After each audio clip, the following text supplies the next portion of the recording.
कि भगवान सीधे भागे कालाघार की ओर, जहां भगवान ने अपने माता पिता को बेड़ियों से आज मुक्त किया है। माता देवकी ने आज पहली बार अपने लाल को देखा है। सदन से दूध झलका, बहुत प्रेम रोया, खूब मैया रोई। इसके बाद भगवान दूसरी कारागार में गए, जहां राजा कंस ने अपने पिता उग्रसेन को बंदी बनाकर राज सिंहासन पर बैठ गया था। आज राजा उग्रसेन को भी भगवान ने मुक्त किया है। सभी कहते हैं कि मथुरा का राजा कृष्ण को बनाया जाए, पर भगवान ने राज्याभिषेक स्वीकार नहीं किया, राज सिंहासन स्वीकार नहीं किया, क्योंकि भगवान दीक्षित नहीं है। बिना दीक्षा के राज सिंहासन पर नहीं बैठा जाता।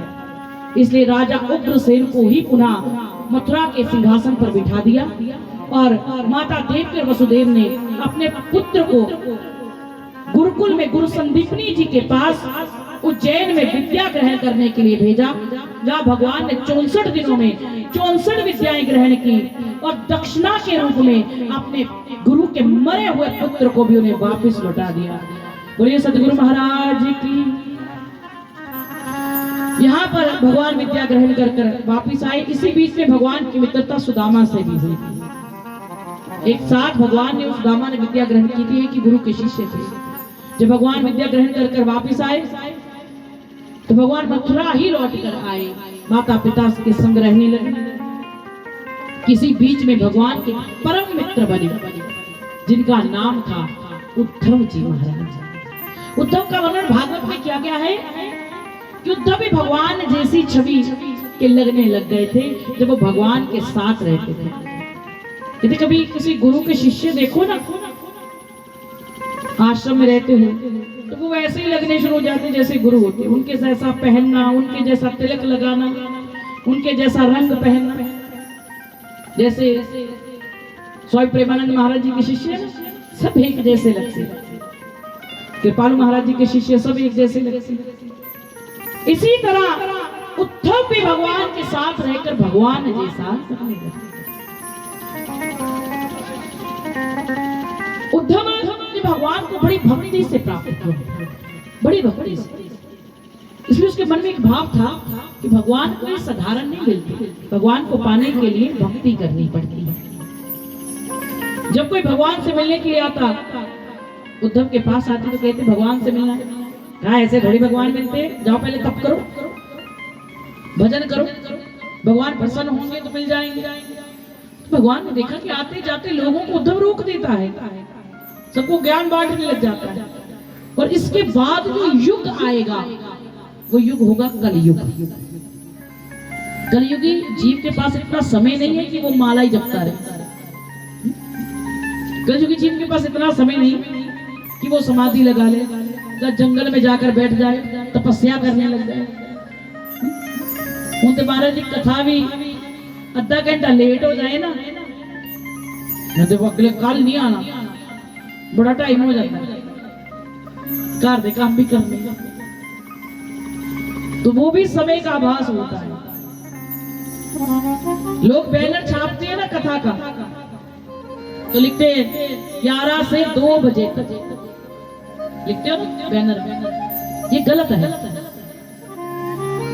आगे से कभी कथा का बैनर छापो, कभी ऐसे मत लिखो।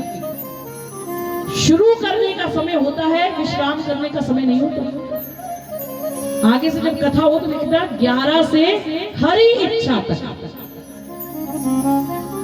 हरि इच्छा तक। जब तक हरि गवाएंगे गा लेंगे, जब तक आपको बिठाएंगे बैठ जाओगे। हरि इच्छा तक होता है। हरि जब तक नचाए नाच लेंगे। अपनी मर्जी से तो कोई क्षण भर भी प्रभु का भजन नहीं कर पाता। तो आगे से कभी भी कोई कार्य हो तो हरि पे छोड़ देना चाहिए, हरि इच्छा। तो आज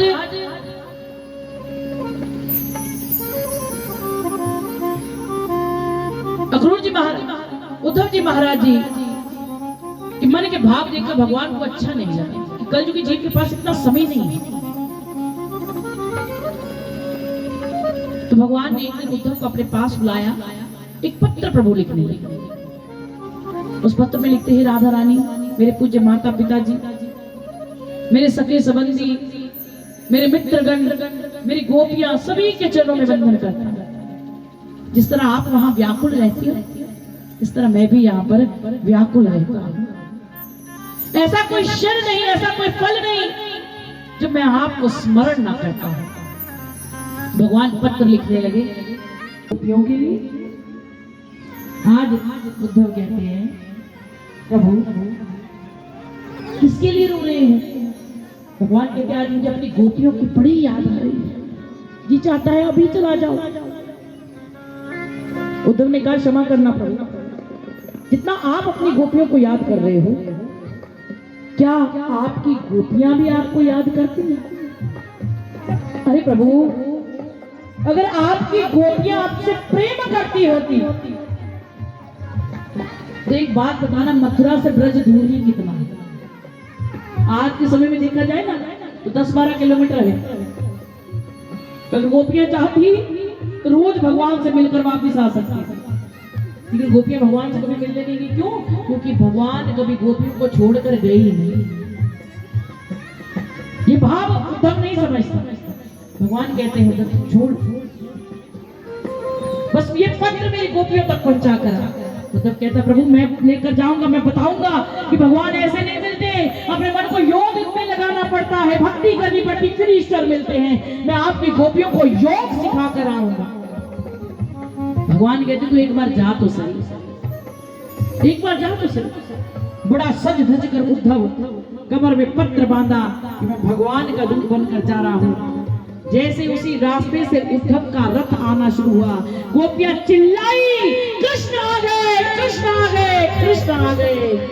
रथ को आता देखकर जिस तरह मधुमक्खियां एक छत्ते पर मंडराती है, उसी तरह गोपियां भी नाचने लगी कि कृष्ण कहकर गए थे, मैं तो बस गया और अभी आया, भगवान आ रहे हैं, रथ आ रहा है। जैसे ही रथ रुका, गोपियों ने देखा ये कृष्ण नहीं है, भूल हो गई। गोपियां वापिस चलने लगी। एक कहती है, अरे तुझे पता नहीं चलता, वो छलिया है, छल कर कर गया है, कहकर तो गया था, मैं बस गया और अभी आया, अभी तक भी वो नहीं आया। दूसरी कहती है, अरे तू तो जिस रथ को देखती है उसी में कृष्ण ढूंढ लेती है, भगवान नहीं आएंगे, वापिस जाने लगी। उद्धव ने आवाज दी, मुझे कृष्ण ने भेजा है।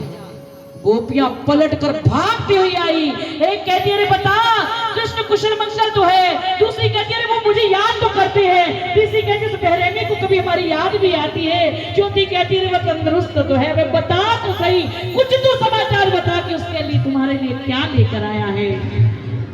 उद्धव कहता है कि मैं भगवान का पत्र लेकर आया। कमर से पत्र निकालने की देरी थी, गोपियों ने छीन लिया, टुकड़े टुकड़े कर कर आपस में बांट लिया। एक उसे मस्तिष्क से लगाती है, एक उसे नेत्रों से लगा रही है, एक उसे हृदय से लगाती है, तो एक उसे मुख से चूमती है। उद्धव देखकर पागल हो रहा है। अरे साक्षात का ठाकुर जी के हाथों से लिखा पत्र गोपियों ने टुकड़े टुकड़े कर कर बांट लिया।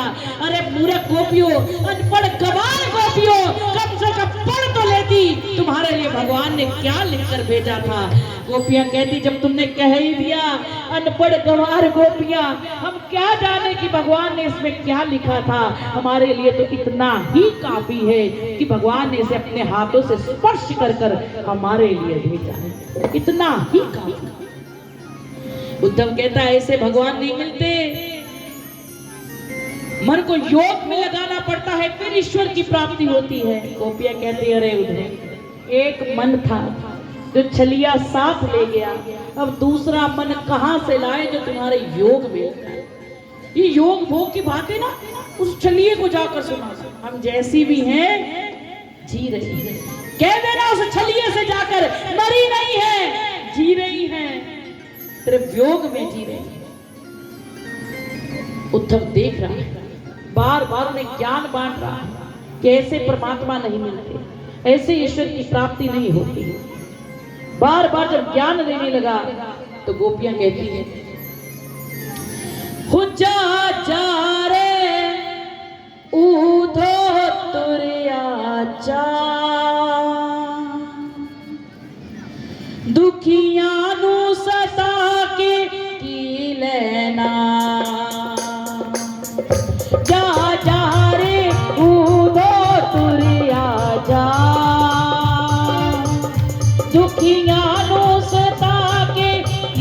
लेना